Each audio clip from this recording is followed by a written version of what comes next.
अस्सलाम वालेकुम एवरीवन। आज हम लोग थायराइड ग्लैंड करने वाले हैं। ठीक है, थायराइड ग्लैंड जो होता है ना, वो behind the thyroid cartilage present होता है।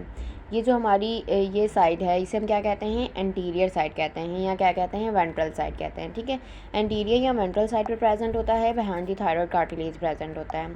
ठीक है, अब ये जो थायराइड ग्लैंड है ना, ये किस शेप का होता है, ये बटरफ्लाई की शेप का होता है। ये यूँ बटरफ्लाई की शेप का होता है या एच शेप का होता है। अब ये दो लोब्स पर मुश्तमिल होता है, left lobe and right lobe. और कनेक्ट किसके ज़रिए से होती हैं ये दोनों लोब्स, इस्थमस के ज़रिए से कनेक्ट होती हैं। अब हमने एक चीज़ पढ़ी थी, याद करें। हमने पढ़ा था कि जो पिट्यूटरी ग्लैंड होता है, जो पिट्यूटरी ग्लैंड होता है वो हाइपोथैलेमस से कैसे कनेक्ट होता है, इन्फेंटिबुलम के ज़रिए से कनेक्ट होता है। और यहाँ पर जो थायराइड ग्लैंड है वो किसके ज़रिए से कनेक्ट है, इस्थमस के ज़रिए से कनेक्ट है। तो ये क्या होगा, ये नॉन सिक्रीटरी होगा, मतलब ये खुद तो कुछ भी सिक्रीशन नहीं कर रहा, बस कनेक्ट करने का काम कर रहा है। ठीक है, तो ये कनेक्ट करने का काम कर रहा होता है। और ये behind the thyroid cartilage present होता है, यानी थायराइड कार्टिलेज को हटाएंगे तो हमें क्या नज़र आ जाएगा, हमें ये नज़र आ जाएगा, मासूम। अब हमें पता है कि जब बेबी बॉर्न होता है या बेबी की डेवलपमेंट हो रही होती है तो 3 लेयर्स पर मुश्तमिल होता है, एक्टोडर्म, एंडोडर्म एंड मीजोडर्म। तो ये जो थायराइड ग्लैंड होता है ना, ये एंडोडर्मल इन ऑरिजिन होता है भाई। ये जो थायराइड ग्लैंड होता है ये एंडोडर्मल इन ऑरिजिन होता है। कहाँ पे प्रेजेंट होता है, वेंट्रल या इंटीरियर साइड पर प्रेजेंट होता है, थायराइड कार्टिलेज के नीचे या पीछे। और ये एच शेप का होता है, या हम इसे बटरफ्लाई शेप का भी कह सकते हैं। बाइलोब्ड होता है, जॉइन किससे होता है, इस्थमस से जॉइन होता है। और इस्थमस क्या होता है, नॉन सेक्रेटरी होता है। ये जो हमारे पास थायराइड ग्लैंड है ना, इसके अंदर एक हार्मोन पाया जाता है जिसे हम थायरॉक्सिन कहते हैं। ठीक है, थायरॉक्सिन, 2 हार्मोन्स पाए जाते हैं इसके अंदर, थायरॉक्सिन एंड कैल्सिटोनिन। ठीक है, थायरॉक्सिन एंड कैल्सिटोनिन 2 हार्मोन्स पाए जाते हैं। अब जो थायरॉक्सिन है ना, ये एक डाइवर्स हार्मोन है, यानी बहुत सारे फंक्शन परफॉर्म करवा रहा होता है, तो हम इसे क्या कह सकते हैं, डाइवर्स हार्मोन है। और एंडोक्राइन ग्लैंड, कौन सा एंडोक्राइन ग्लैंड है जो सबसे बड़ा है, तो सिक्रीशंस के लिहाज से सबसे बड़ा है, तो कौन है वो, थायराइड ग्लैंड है। ठीक है, तो अब हम पहले थायरॉक्सिन देख लेते हैं, फिर उसके बाद कैल्सिटोनिन पे चलते हैं। जो थायरॉक्सिन होता है ना, उसके अंदर 2 हार्मोन्स होते हैं जो कि T3 और T4 होते हैं। अब जो T3 और T4 होते हैं ना, वो आपस में इंटर कन्वर्टेबल होते हैं। ठीक है, T3 और T4 में बस एक आयोडीन का फ़र्क होता है, ट्राई आयोडोथायरोनिन या टेट्रा आयोडोथायरोनिन। जिसमें 4 आयोडीन लगे हुए हैं वो टेट्रा आयोडो, और जिसमें 3 लगे हुए हैं वो ट्राई आयोडोथायरोनिन होता है। पहले हम लोग इसकी एक बार स्ट्रक्चर देख लेते हैं। ठीक है, फिर हम यहाँ पर आते हैं दोबारा से। ये देखें, ये जो थायराइड ग्लैंड है ना, ये हमारा थायराइड ग्लैंड है, ये रहा हमारा थायराइड ग्लैंड, ये इसके लोब्स हैं। अब थायराइड ग्लैंड जो होता है ना, इनके अंदर कुछ सेल्स प्रेजेंट होते हैं जिन्हें हम क्या कह रहे होते हैं, थायराइड फॉलिकल्स कह रहे होते हैं। ठीक है, यहाँ पर कुछ सेल्स प्रेजेंट हैं, ये जो है ना, ये सेल्स हैं, थायराइड फॉलिकल्स हैं। तो इसके अंदर क्या प्रेजेंट होगा, इसके अंदर ऑब्वियस सी बात है, थायरॉक्सिन प्रेजेंट होगा। ठीक है, तो ये अब हम इसे जो है जूम इन करके देखते हैं तो हमें नज़र आता है कि ये थायराइड फॉलिकल हैं, और ये हमारे पास जो हैं, ये भी थायराइड फॉलिकल है, ये भी थायराइड फॉलिकल है, लेकिन इससे हटकर भी कुछ सेल प्रेजेंट हैं। सही है, ये जो थायराइड फॉलिकल्स हैं ना, हम इन्हें फॉलिक्यूलर सेल्स कहते हैं। क्या कहते हैं भाई, फॉलिक्यूलर सेल्स। और इनके अंदर क्या प्रेजेंट है, इनके अंदर जो है यहाँ यहाँ यहाँ यहाँ पूरे सेल में क्या प्रेजेंट है, आयोडीन प्रेजेंट है। ठीक है, अब ये जो सेल हैं हम इन्हें कह रहे हैं फॉलिकुलर सेल। जो थायराइड फॉलिकल के अलावा सेल्स हैं उन्हें हम कहते हैं पैराफॉलिकुलर सेल्स। अब जो फॉलिकुलर सेल्स होते हैं उनमें से रिलीज़ होता है हमारे पास, जो फॉलिकुलर सेल्स होते हैं उनमें रिलीज़ होता है थायरॉक्सिन, और जो पैराफॉलिकुलर सेल्स होते हैं उनमें से रिलीज़ होता है कैल्शियम। ठीक है, ट्राई आयोडोथायरोनिन या टेट्रा आयोडोथायरोनिन इंटर कन्वर्टेबल होते हैं। ट्राई आयोडोथायरोनिन जो होते हैं या टेट्रा आयोडोथायरोनिन जो होते हैं वो फॉलिकुलर सेल से सिक्रीट हो रहे होते हैं। अब ये जो ट्राई आयोडोथायरोनिन है ना, वो लेस होता है ब्लड के अंदर, और जो टेट्रा आयोडोथायरोनिन होता है वो मोर होता है ब्लड के अंदर। अब जो टेट्रा आयोडोथायरोनिन होता है ना, वो इनएक्टिव फॉर्म में होता है, और जो ट्राई आयोडोथायरोनिन होता है वो एक्टिव फॉर्म में प्रेजेंट होता है, और जो टेट्रा आयोडोथायरोनिन होता है वो इनएक्टिव फॉर्म में प्रेजेंट होता है। ठीक है, तो इसके फंक्शन कुछ यूँ होते हैं कि बेसल मेटाबॉलिज्म जो है ना, उसे इंक्रीज़ करवा रहा होता है। अब जब बेसल मेटाबॉलिज्म को इंक्रीज़ करवा रहा है तो ऑब्वियसली क्या काम करेगा, ये एनर्जी प्रोवाइड करने का भी काम कर रहा होगा। तो ये क्या कर रहा है भाई, ग्लूकोज मेटाबॉलिज्म को भी इंक्रीज़ करवा रहा है। फिर इसके बाद ये कोलेस्ट्रॉल सिंथेसिस करवाता है। फिर उसके बाद ये फिज़िकल और मेंटल ग्रोथ में बहुत ज़्यादा रोल प्ले कर रहा होता है। फिर उसके बाद ये मोबिलिटी ऑफ जीआई ट्रैक जो है उसको भी मतलब उसमें भी ये रोल प्ले कर रहा होता है। तो इसीलिए मैंने कहा था कि क्या है, ये डाइवर्स हार्मोन है। Thyroxine is a diverse hormone. अब बात कर लेते हैं कैल्सीटोनिन की। कैल्सीटोनिन कहाँ से रिलीज़ होते हैं? पैराफॉलिकुलर सेल से, जैसे मैंने पहले बता दिया था आप लोगों को। अब ये क्या काम कर रहे हैं? कैल्शियम मेटाबॉलिज्म का काम कर रहे हैं। अब कैल्शियम मेटाबॉलिज्म का काम कैसे कर रहे हैं? कैल्शियम मेटाबॉलिज्म का काम इस तरह कर रहे हैं कि इंटेस्टाइन है और ये हमारी बोन मौजूद है, सही। तो बोन थोड़ी हैवी है, हाँ सही, बोन थोड़ी हैवी है। ये हमारी इंटेस्टाइन है और ये बोन है।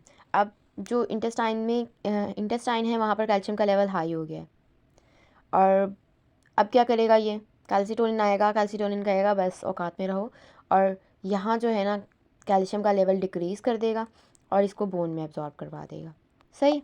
तो ये काम होता है किसका? कैल्सीटोनिन का। ये पैराथ हार्मोन के रिवर्स काम कर रहा होता है या एंटागोनिस्टिकली काम कर रहा होता है, ठीक है।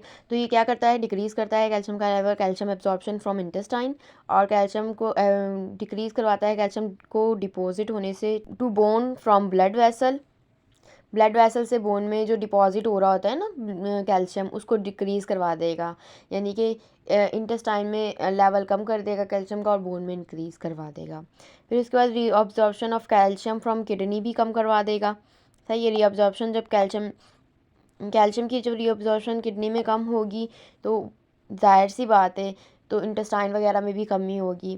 फिर उसके बाद कैल्सीटोनिन जो है, अब ये कैल्सीटोनिन, अगर कैल्सीटोनिन का लेवल डिक्रीज़ हो जाए तो क्या हो सकता है? अब हमने मस्कुलर कॉन्ट्रैक्शन में भी कैल्शियम का रोल पड़ा है, नर्वस कोऑर्डिनेशन में भी कैल्शियम का रोल पड़ा है, स्केलेटल में भी कैल्शियम का रोल पड़ा है। तो ये सारी प्रॉब्लम्स इससे हो सकती हैं अगर कैल्सीटोनिन का लेवल डिक्रीज़ हो जाए, सही, इन बॉडी।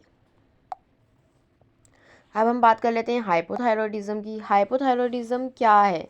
हाइपोथायरॉयडिज्म एक कह सकते हैं ऐसी डिजीज़ है जिसके अंदर थायरॉयडिज्म मतलब जिसमें थायराइड ग्लैंड जो है ना वो उसकी मिकदार कम हो जाती है, यानी थायराइड ग्लैंड कम प्रोड्यूस हो रहा है। अब थायराइड ग्लैंड अगर कम प्रोड्यूस होगा तो बेसल मेटाबॉलिज्म डिक्रीज़ हो जाएगा, फटीग होने लग जाएगा, इंसान थकने लग जाएगा, टेम्परेचर बॉडी का लो होने लग जाएगा, पफ़ी आइज़ हो जाएंगी, ठीक है, ड्राई स्किन हो जाएगी, हेयर लॉस होने लग जाएगा, इनलार्ज और थायराइड ग्लैंड होने लग जाएगा। अब जाहिर सी बात है कि अगर थायराइड ग्लैंड ही नहीं प्रोड्यूस हो रहा या हाइपोथायरॉयडिज्म हो गई है तो ये सब सिम्टम्स होंगे उसमें।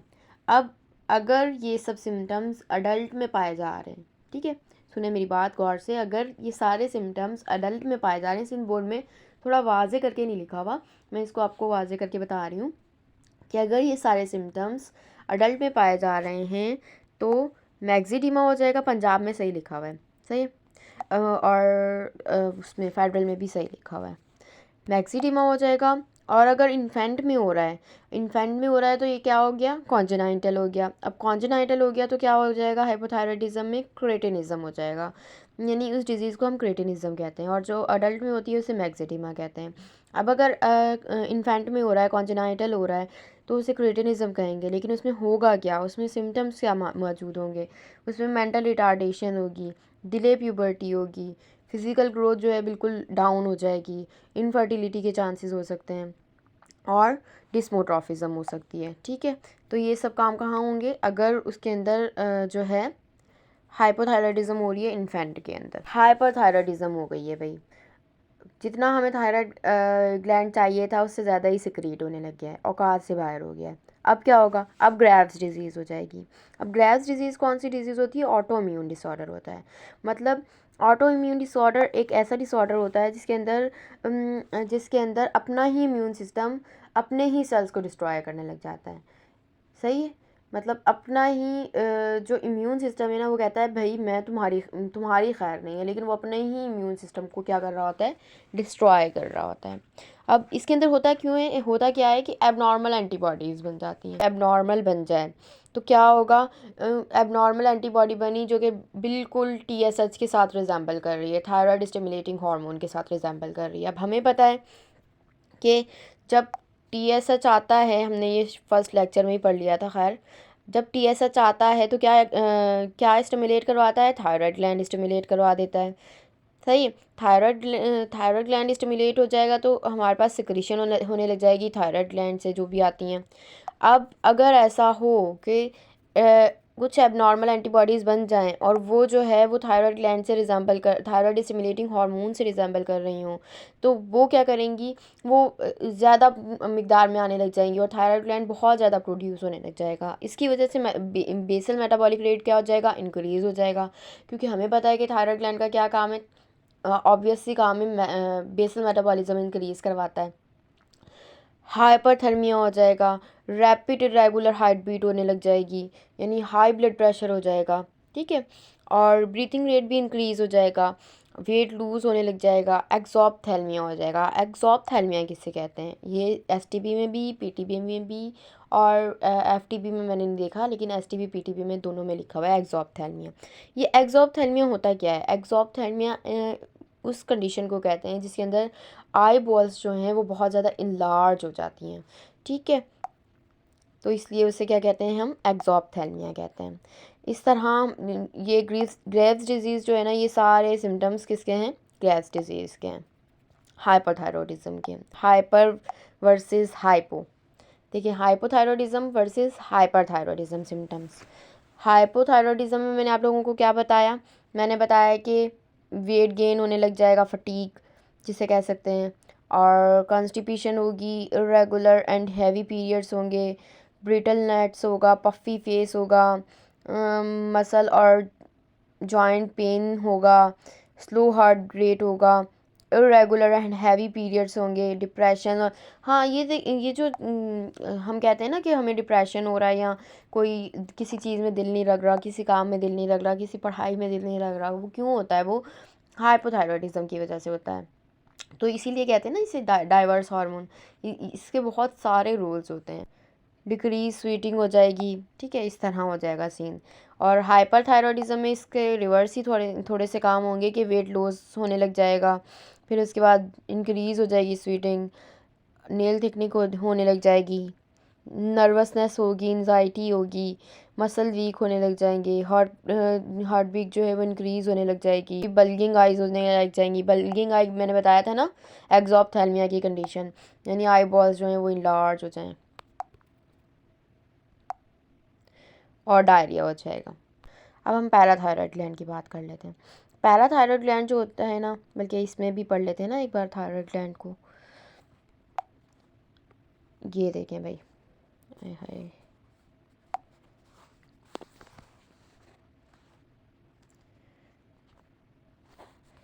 एक बार हम इस थायराइड ग्लैंड मतलब शॉर्ट लिस्टिंग वाले थायराइड ग्लैंड को भी देख लेते हैं। सब मैंने कवर कराया है इस शॉर्ट लिस्टिंग में भी।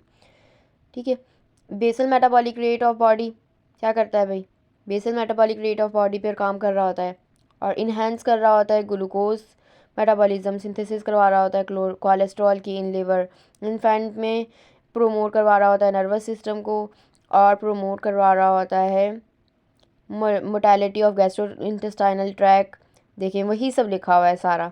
हाइपरथायरॉयडिज्म हो जाए तो ग्रेव्स डिजीज़ हो जाती है, और हाइपो हो जाए तो माइक्सिडिमा हो जाती है। हाँ, डेफिशिएंसी ऑफ आयोडीन, हाँ ये भी थोड़ा सा बता देती हूँ मैं कि डेफिशिएंसी, जब आयोडीन की डेफिशिएंसी हो जाती है ना, मैंने बताया था ये फॉलिकुलर सेल्स होते हैं, इनके अंदर आयोडीन पाया जाता है, आयोडीन के dot dot dot dot dot dot dot. सही है। तो इसमें आयोडीन पाया जाता है, लेकिन अगर आयोडीन की डेफिशिएंसी हो जाए ना तो उससे भी एक डिजीज़ हो जाती है जिसे हम क्या कहते हैं? गॉइटर कहते हैं। ये हमारी पंजाब में भी मिल जाएगी और फेडरल में भी मिल जाएगी आपको, और सिंध में थोड़ा सा जिक्र है इसका। सही। कहाँ गया भाई? हाँ, ग्वाइटर हो जाती है। और कॉन्जेनाइटल अंडर सिक्रीशन इन्फेंट में होगी तो क्रेटिनिज्म हो जाएगी। कैल्सिटोनिन क्या कर रहा है भाई? डिपोजिशन इन को इंक्रीज़ करवा रहा है बोन में, बोन के मैट्रिक्स में, और डिक्रीज़ करवा रहा है कैल्शियम लेवल को इन ब्लड। क्यों डिक्रीज़ करवा रहा है? क्योंकि मैंने आपको बता दिया कि हाइपर सिक्रीशन हो गई है इसलिए।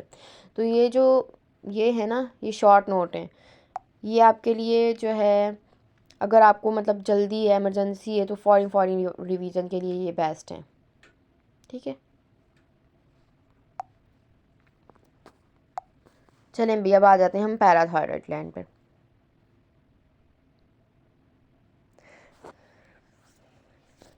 पैराथायरॉयड ग्लैंड जो होता है ना वो थायराइड ग्लैंड के ऊपर ही मौजूद होता है, लेकिन आई होप यहाँ नज़र आ रहा हो। पैराथायरॉयड ग्लैंड जो है ना यहाँ मतलब डॉट्स की सूरत में जो है मौजूद होता है थायराइड ग्लैंड के ऊपर, ठीक है, डॉट्स की सूरत में मौजूद होता है।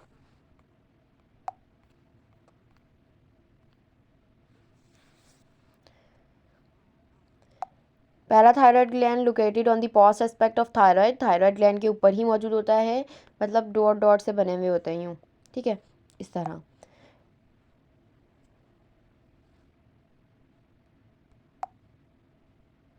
ये थायराइड है, इसके ऊपर ऐसे डॉट डॉट से, ऐसे डॉट डॉट से बने हुए होते हैं, वो होते हैं thyroid gland, parathyroid gland. Parathyroid gland क्या काम कर रहा है भाई? पैराथायरॉयड ग्लैंड लोकेटेड कहाँ पर होता है? Post aspect of thyroid gland पे लोकेटेड होता है, 4 इन नंबर होता है। पैराथायरॉयड या पैराथॉर्मोन भी कहते हैं इसे। अब ये क्या करवा रहा है? ये डीमिनरलाइजेशन ऑफ बोन करवा रहा है। बोन की जो रीअब्जॉर्प्शन है ना उसके ऊपर इसका इफ़ेक्ट होता है। ये दोनों जो मैंने बताया था कैल्सीटोनिन, कैल्सीटोनिन क्या करवा रहा था? इंटेस्टाइन में कैल्शियम का लेवल जो है, कैल्शियम की एब्जॉर्प्शन को कम करवा के बोन में डिपॉजिट करवा रहा था। अब अगर बोन औकात से बाहर हो गई है, बोन में कैल्शियम का लेवल बहुत हाई हो गया है, अब ये क्या करवाएगा? पैराथॉर्मोन आएगा, पैराथॉर्मोन कहेगा बस बहुत हो गया, आएगा और उसको जो है इंटेस्टाइन में मूव करवा देगा, सही है, कैल्शियम का लेवल इंटेस्टाइन में इंक्रीज़ करवाएगा। ये एंटागोनिस्टिकली काम कर रहा होता है कैल्सीटोनिन के, और ये जो है its effect is hyper calcemic. Hyper calcemic कैसे हो गया? मतलब कैल्शियम का लेवल इंक्रीज़ हो जाएगा ना ब्लड में, अगर क्या नाम है पैराथॉर्मोन ज़्यादा रिलीज़ होगा तो, ठीक है।